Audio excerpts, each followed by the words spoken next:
All right, movie reaction for Project Hail Mary. Refreshingly good.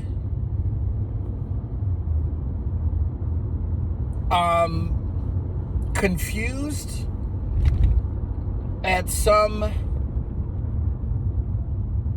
parts of the movie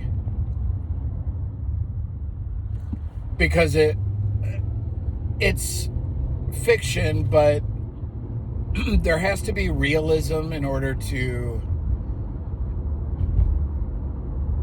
buy into what the movie's trying to tell you. And there were a few parts of the movie that I could not buy into. I don't know. I didn't read the book, so I don't know if it's written that way in the book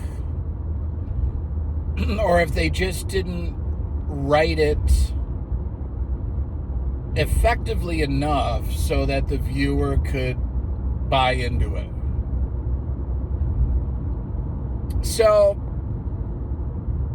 that's about it. Ryan Gosling is really good, of course. The relationship between he and the alien is endearing. It's believable. It's effective.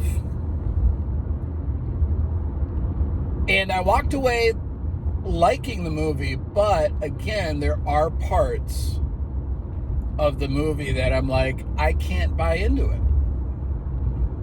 But overall, good.